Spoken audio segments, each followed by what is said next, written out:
वैदिक सभ्यता।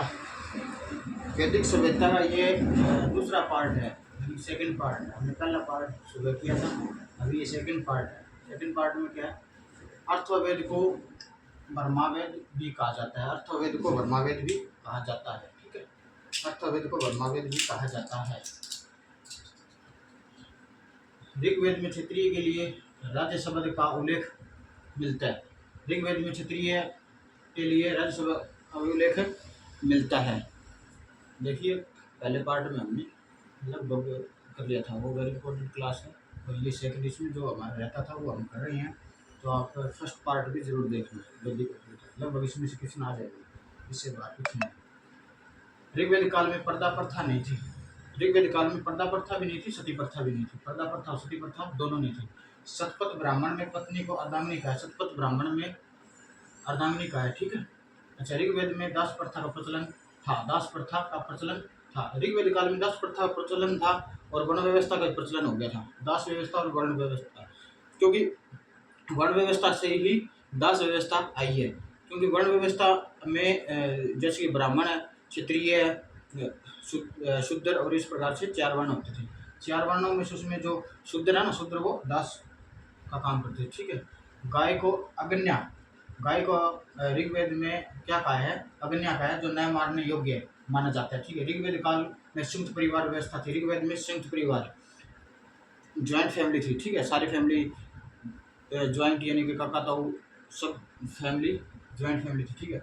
ओम, ओम शब्द का सर्वप्रथम वृदारण्यक उपनिषद में इसका लेख मिलता है। यानी कि सबसे पहले हमें वृदारण्यक उपनिलेख में ओम शब्द मिला है। सत्यमेव जयते शब्द, सत्यमेव जयते शब्द, सत्यमेव जयते शब्द मुंडकोनिषद से लिया गया है। सत्यमेव जयते शब्द मुंडकोनिषद से लिया गया है। पाप पुण्य स्वर्ग नरक का उल्लेख फर्स्ट बार ऋग्वेद में मिला है। पाप पुण्य स्वर्ग नरक का कहाँ पे मिला है, ऋग्वेद में मिला है, ठीक है। अच्छा, महाभारत काल का अनार्य जातियों को पणी या दास कहा जाता था। महाभारत काल में अनार्य जातियों को पणी या दास कहा जाता था, ठीक है। यहाँ पे दास प्रथा शुरू हो गई थी, तो महाभारत काल में इन जातियों को क्या कहा जाता, पणी या दास। ऋग्वेद काल में वेद चिकित्सक को वेषज कहा जाता था। ऋग्वेद काल में वेद या चिकित्सक को क्या कहा जाता था, वेषज, ठीक है। मरुत को तूफान का देवता कहा जाता है। मरुत है ये, मरुत को तूफान का देवता कहा जाता था, ठीक है। प्राचीन काल के 2 महान काव्य हैं। प्राचीन काल के 2 महाकाव्य कौन से हैं? एक तो महाकाव्य, एक तो रामायण है, जो दशरथ के बेटे राम के बारे में पूरा वर्णन दिखाता है, किस प्रकार उसकी एक तिलक होना था और उसको 14 साल का वनवास हो गया। फिर उनकी रावण के साथ लड़ाइयाँ हैं, किस प्रकार सीता ने और उनके भाइयों ने उसका साथ दिया, इस प्रकार से इसका रामायण का इसमें वर्णन है। उसके बाद है महाभारत का। महाभारत में कौरव पांडवों की लड़ाई है, उनका आपस में 18 दिन जो इनका युद्ध का वर्णन चला, उसके बारे में बताया गया, उनका राजनीति के बारे में बताया गया, ठीक है। वैदिक लोगों द्वारा तांबा का प्रयोग पहले किया गया था। तांबे का प्रयोग वैदिक काल में तांबे से पहले किया गया था। ये आपने कल पढ़ लिया था, ठीक है। वहाँ पे तांबा यानी कि टीन और जस्ता को मिलाकर जो तांबा बनाया जाता था, ठीक है, तो ये पहले आ गया था। ऋग्वेद की मूल लिपि ब्राह्मी थी। ऋग्वेद काल की मूल लिपि क्या थी, ब्राह्मी, ठीक है। अष्टोमा सदगम्य वाक्यांश मिला है हमें वृदारण्यक उपनिषद में। अष्टोमा सदगम्य वाक्यांश मिले हैं वृदारण्यक उपनिषद में, ठीक है। चरक संहिता पुस्तक चिकित्सा से संबंधित है। चरक संहिता पुस्तक है ना, वो चिकित्सा से संबंधित है, यानी कि चरक को पहले डॉक्टर मानते थे, ठीक है ना, वो एक डॉक्टर था, तो उसकी पुस्तक है चरक संहिता, ठीक है, चरक से।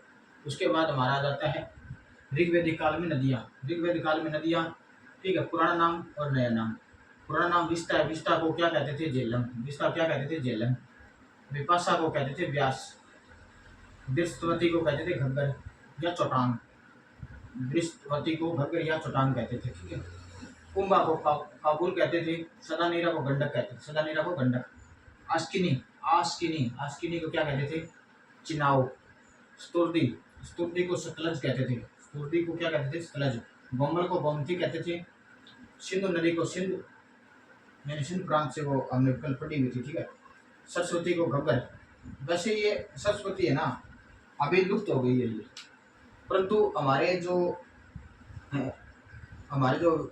है ना, ये इतिहासकार इतिहासकार क्या मानते हैं कि जो अभी ये घग्गर नदी है ना, ये ही इसी सरस्वती नदी का ही रूप है, तो इसको सरस्वती नदी मानते थे, ठीक है।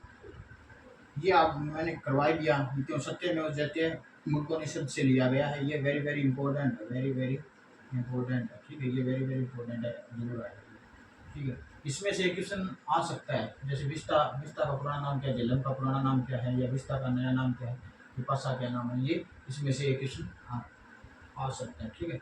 तो आप ये कर लेना, लगभग लगभग क्या लगभग वैदिक सभ्यता जितने क्वेश्चन बनते हैं ना इंपॉर्टेंट, मैंने सभी करवाते हैं, तो आप इसको अच्छे इस तरह रीड कर लेना दोनों पार्ट को, पार्ट 1 और पार्ट 2, ये आपका लगभग कंप्लीट हो जाएगा। उसी के साथ धन्यवाद, और आप लाइक करो, देखो, समझो, कोशिश कर रहे हैं अच्छा पढ़ाएं आपको, और आपको पेपरों के ही अकॉर्डिंग पढ़ाएं, जो पेपरों में आता है उससे बात कुछ ना। थैंक यू, धन्यवाद।